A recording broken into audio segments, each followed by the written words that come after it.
वालेकुम गाइस, कैसे हैं आप? उम्मीद करते हैं आप सब खैरियत से होंगे, खुश होंगे और हमारी दुआ है कि हमेशा खुश रहें, हंसते और मुस्कुराते रहें। मेरा नाम है रहमान अनवर और मैं हूं मोहम्मद और मैं ज़फ़र इकबाल। और आज हम जिस वीडियो प्ले करने जा रहे हैं, इस वीडियो का टाइटल है best Narendra Modi film characters. तो करते वीडियो स्टार्ट, उससे पहले वीडियो को लाइक, चैनल को सब्सक्राइब ज़रूर कीजिएगा। तो देखते हैं।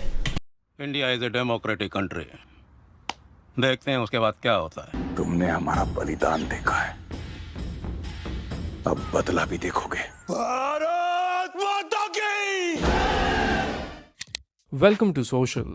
जब से नरेंद्र मोदी इंडिया के प्राइम मिनिस्टर बने हैं, तब से मेन स्ट्रीम फिल्म्स में उनके ऊपर कैरेक्टर्स बेस किए जा रहे हैं। Literally there have been biopics on him, एक नहीं दो बल्कि तीसरी तो इन द मेकिंग है। और कितनी सारी फिल्म्स में उनको एज अ कैरेक्टर भी अडैप्ट किया जाता है। सो मैंने सोचा क्यों ना नरेंद्र मोदी के सभी कैरेक्टर्स को वर्स्ट परफॉर्मेंस से लेके बेस्ट परफॉर्मेंस में रैंक किया जाए। इस आइडिया पे मैं कब से वीडियो बनाना चाह रहा था, पर वो मोटिवेशन ही नहीं आ रही थी। बट फिर मैंने ये डायलॉग सुना, जो डिसीजन 1 मिनट में नहीं होता वो डिसीजन ही नहीं होता। माय नेम इज विशाल और इस वीडियो में मैं नरेंद्र मोदी जी के ऊपर बेस्ड कैरेक्टर्स को रैंक करूंगा। कुछ एक्टर्स की परफॉर्मेंस तो लिटरली रोस्ट करने वाली है, बट कई फिल्म्स में तो एक्टर्स ने स्ट्रॉन्ग परफॉर्मेंसेस भी दी हैं। मैं सभी के बारे में बात करूंगा। सो आप सब सिनेमैटिक पर्सपेक्टिव से इस वीडियो को देखना, बहुत ही इंटरेस्टिंग वीडियो होने वाली है ये। सबसे पहले बात करते हैं सबसे वर्स्ट नरेंद्र मोदी रिप्रेजेंटेशन की। वो है पीएम नरेंद्र मोदी बायोपिक में विवेक ओबरॉय ने क्या परफॉर्मेंस दी है। लिटरली डैनियल डे लुइस की याद आ गई उन्हें देख के। I mean seriously, Vivek does compare himself to great Hollywood actors. कोई इंटरनेशनल लेवल का परफॉर्मेंस कह रहा है कि जो विवेक ओबरॉय ने काल परफॉर्म किया है वो हीथ लेजर का जोकर जो बैटमैन में परफॉर्म किया था वैसे है। सबसे पहले तो विवेक ओबरॉय इतने मेथड एक्टिंग में चले गए थे that it was on his face कि वो बहुत प्राउड है कि he is playing a Narendra Modi character. Just look at his shots. हर सीन में वो कैमरा को लिटरली पोज देते हुए एक्टिंग कर रहे हैं। सीरियसली इस तरह की एक्टिंग तो जूलैंडर करता था। हर तरफ से परफॉर्मेंस खराब थी, ओवर एक्टेड थी या अंडर एक्टेड थी, कुछ भी कह लो। ये एक ऐसी परफॉर्मेंस थी जो शायद नरेंद्र मोदी जी को भी रियलिटी में पसंद ही नहीं आई होगी। इस सज्जन को क्या तकलीफ है भाई, क्या तकलीफ है इनको? जो उनके फैंस हैं या ऑडियंस हैं, उनको भी ये फिल्म पसंद नहीं आई। It flop at the box office. And do you know, it is the only biopic in the history that has release twice, और दोनों बार ये फ्लॉप हुई है। पहले तो ये 2019 के इलेक्शंस के अराउंड रिलीज हुई थी। उसके बाद ये तब रिलीज हुई जब पेंडेमिक के बाद सारे थिएटर्स खुल रहे थे। अब कोई फिल्म नहीं थी दिखाने को, तो लोगों ने सोचा कि पीएम नरेंद्र मोदी की बायोपिक को दिखाना चाहिए, शायद लोग इस फिल्म को थिएटर में देखने आएंगे। पर मुझे नहीं पता कि कोई ये क्यों नहीं सोच रहा था कि इतने स्ट्रेसफुल टाइम के बाद कोई इस तरह की फिल्म क्यों देखने आएगा। एनीवे, कीपिंग इन माइंड कि विवेक ओबरॉय कितने क्रेडिबल एक्टर हैं, उन्होंने सीरियसली काफी अच्छी परफॉर्मेंस दी है अपने करियर में। और उमंग कुमार इस फिल्म के डायरेक्टर थे जिन्होंने सरबजीत बनाई है। So he actually knows how to pull off a good film. So इन दोनों का कोलैबोरेशन होते हुए मैंने कभी नहीं सोचा था कि फिल्म इतनी बुरी होगी। और विवेक को भी थोड़ा देखना चाहिए था कि वो कितनी खराब एक्टिंग कर रहे हैं। उन्होंने तो लिटरली ट्रैजिक सीन्स को भी कॉमेडी बना दिया। Definitely this is the worst performance featuring a Narendra Modi character. Hindustan बनने के बाद भी हम हिंदुस्तानी नहीं बन पाए। मेरा गुजरात चल रहा है। अब जो नेक्स्ट फिल्म है वो है गुजराती फिल्म नमो सोने गोमो। आई होप मैं इसको सही प्रोनाउंस कर रहा हूँ, सो सॉरी अगर मैंने गलत किया हो। बट ये एक गुजराती फिल्म है और जो 2014 के इलेक्शंस के अराउंड रिलीज होने वाली थी। वैसे तो आप फिल्म देख के क्वालिटी समझ सकते हो कि ये कितनी खराब फिल्म है। ऑल्दो मैं कॉम्प्लीमेंट देना चाहूंगा इन एक्टर को जिन्होंने नरेंद्र मोदी का रोल प्ले किया है। वो डेफिनेटली पूरी तरह से लग रहे हैं कि वो नरेंद्र मोदी ही हैं। और इतनी एक्यूरेट फेशियल रिजेम्बलेंस किसी भी कैरेक्टर की आज तक नरेंद्र मोदी से नहीं मिली है। पर आई थिंक ये जो एक्टर हैं वो शायद अच्छी एक्टिंग कर ही नहीं पा रहे थे। आप उनकी आंखें देखो कैसे ब्लिंक कर रही हैं। मुझे तो थोड़ी सिंपैथी सी आ गई थी इन पे, बिकॉज एक्टिंग करते वक्त तो आप सब सोचते हो ना कि आप अपने करियर की बेस्ट परफॉर्मेंस दे रहे हो, और ये कैरेक्टर नरेंद्र मोदी का है। बट सीरियसली फिल्म बहुत ही खराब थी। Also a fun fact, Narendra Modi ने खुद इस फिल्म को प्रमोट भी किया था।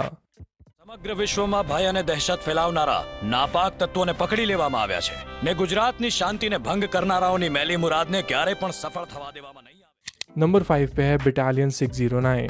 क्या क्या देखना पड़ा है मुझे इस वीडियो के लिए। नरेंद्र मोदी के कैरेक्टर पे आने से पहले आप फिल्म की स्टोरी सुनो।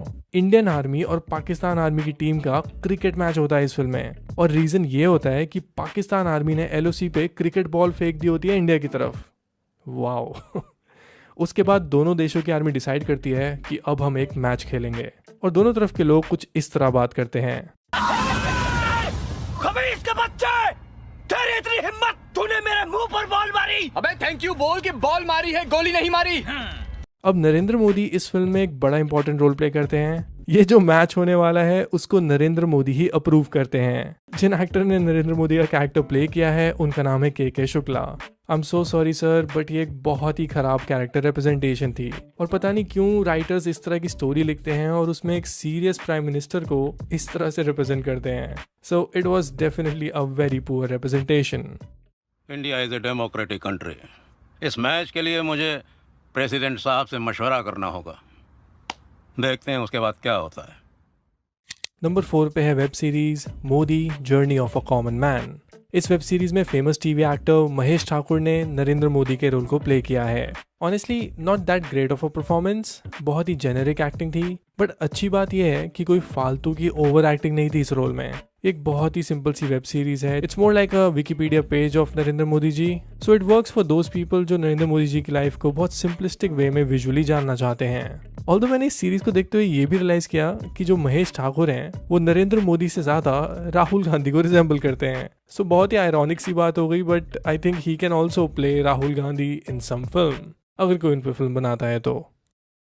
दिन में ऐसे कार्य करूं कि रात में सुख की नींद आए, और जीवन काल में ऐसे कार्य करूं कि अंत समय में सुख की मृत्यु आए। नंबर 3 पे जो परफॉर्मेंस है वो है आर्टिकल 370 से। इस फिल्म में भी स्ट्रॉन्ग स्क्रीन प्रेजेंस देखने को मिलती है नरेंद्र मोदी के कैरेक्टर की। It is played by Arun Govil. सब जानते हैं कि रामायण टीवी सीरीज में अरुण गोविल ने भगवान राम का रोल प्ले किया था। उनको आर्टिकल 370 में प्राइम मिनिस्टर के रोल में देखना मुझे तो काफी अच्छी कास्टिंग लगी। ऑल्दो फिल्म में अमित शाह का जो पोर्ट्रेयल था वो तो बेस्ट था, but since we are talking about Narendra Modi, Arun Govil ने भी एक ढंग की परफॉर्मेंस दी है। कुछ जगह पे उनकी एक्टिंग में वो डिमीनर भी बिल्कुल नरेंद्र मोदी वाला फील होता है और फिल्म के कुछ सीन्स में उन्होंने एक अपना अलग टच दिया है। So overall a very balanced representation of Narendra Modi. Kashmir Bharat का मुकुट है। इस कश्मीर ने बहुत पीड़ा झेली है। हम इसे इस हाल में नहीं छोड़ेंगे।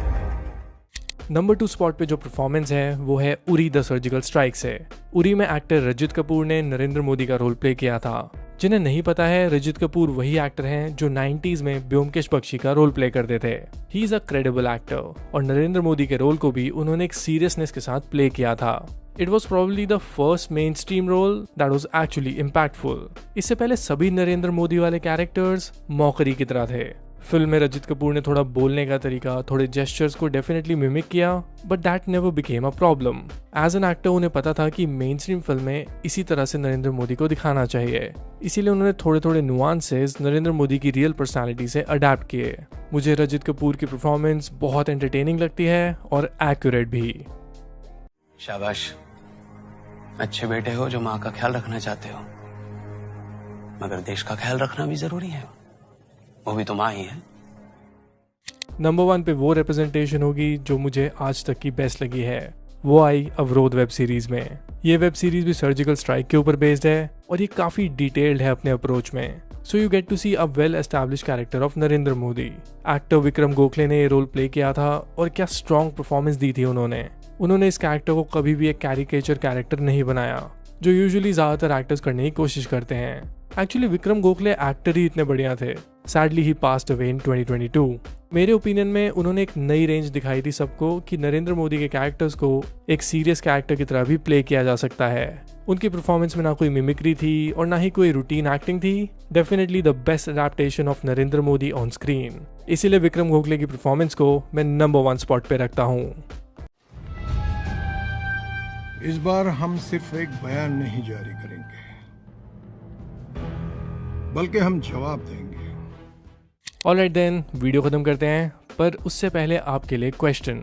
आपको मुझे कमेंट में ये बताना है कि कौन से नरेंद्र मोदी बेस्ड कैरेक्टर की एक्टिंग सबसे बेस्ट लगी आपको और कौन सी सबसे वर्स्ट थी। बहुत ही इंटरेस्टिंग कमेंट सेक्शन होगा ये, सो मुझे कमेंट करके ज़रूर बताना। इसके अलावा if you connect with my opinion यार एक जब ऐसी मूवीज़ बनती है ना तब एक काफ़ी एक देखने को भी मज़ा आता है कि नरेंद्र मोदी और पूरे पॉलिटिशियंस जो है ना उसमें आए हुए होते हैं, उनको एक मैनेज करना होता है, एक प्राइम मिनिस्टर होता है, एक सामने हमारे चीज़ें चल रही होती हैं। लेकिन इसमें फिर जब थोड़ा सा एक बजट की भी थोड़ी होती है कि जितना कम बजट उतना लो करैक्टर कर पाते हैं, और जितना अच्छा बजट उतना अच्छा एक लेवल का। अब देखें कि एक सेकंड नंबर पर भाई ने उरी मूवी रखी है, वो हमने ज़रूर देखी है, लेकिन उसमें करैक्टर हम जब देख रहे थे पीएम मोदी को तो लग नहीं रहा था कि बिल्कुल ऐसे सेम एक्यूरेट सेम चीज़ें चल रही थी। लेकिन अब वही चीज़ें आप थोड़ा सा नीचे आ जाएं तो ज़ाहिर सी बात है थोड़ा फिर ये थोड़ा करैक्टर करने में भी मुश्किल होती है।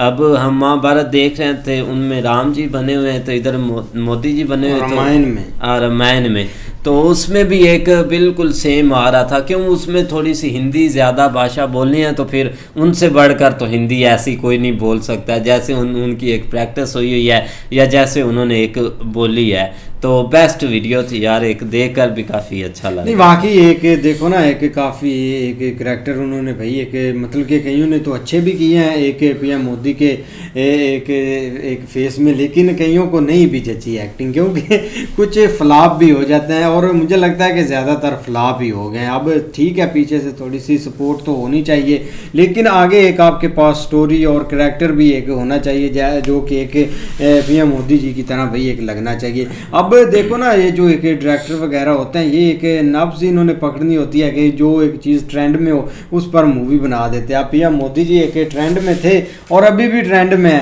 तो उस पर भाई मूवी और काफ़ी एक डॉक्यूमेंट्री इन्होंने बनाई, लेकिन ढंग का एक करैक्टर नहीं इनको मिल सका। नहीं, एक विवेक ओबराय की बात करें तो बहुत अच्छे एक्टर है नो डाउट, लेकिन ये कि बाज़ दफ़ा एक नहीं स्टोरी भी उन्होंने अच्छी ली है, एक मतलब पूरी उनकी लाइफ के ऊपर क्या क्या चीज़ें फेस उन्होंने की हैं। लेकिन देखो ना आगे लोगों का टेस्ट भी होता है और कुछ चीज़ें ऐसी होती हैं जो कि मतलब एक लोग मैचिंग के ऊपर होते हैं कि भाई कोई थोड़ी बहुत तो करती है, लेकिन वो थोड़ा सा नहीं उस चीज़ के ऊपर हो सका। बाकी भाई एक कुछ उन्होंने देखो ना, हमने जस्ट ये देखना होता है, एक फ़िल्म की स्टोरी तो और चल रही होती है, जस्ट एक दो जिस तरह बुरी में एक आध सीन आया या आगे एक दो मूवीज़ में एक दो सीन लेते हैं ताकि एक थोड़ा बहुत जो है ना वो मतलब एक ज़्यादा इनका मुल्की मामलात के ऊपर ही उनको इन करना होता, तो जिस वजह से उनको उस वक्त तो इतना फील नहीं हो रहा होता। लेकिन कुछ लोग एकदम उस चीज़ के ऊपर एक नज़र टिका के बैठे होते कि ये चीज़, लेकिन भाई वाकई उरी वाला बहुत अच्छा था। और उसके बाद जो सर का दिखा रहे थे जिनकी 2022 में डेथ हो गई, उन्होंने भी बहुत अच्छा भी परफॉर्म किया। देखो ना एक बोलने का लहजा या एक तअम्मुलनेस आप एक जो दिखा रहे थे वो तो मतलब उसमें आंखें ही उनकी नहीं टिक रही थी एक जगह के ऊपर, वो ऐसे ही कर रहे थे जो मतलब वो गुजरात वालों ने बनाई थी एक इलेक्शन टाइम पे। बाकी भाई अच्छी मूवी थी, सही उन्होंने पकड़ी है। बिल्कुल काफ़ी अच्छी वीडियो थी, उम्मीद करते हैं आपको पसंद आएगी। अगर पसंद आए वीडियो को लाइक, चैनल को सब्सक्राइब ज़रूर कीजिएगा। मिलते नई वीडियो के साथ, तब तक के लिए।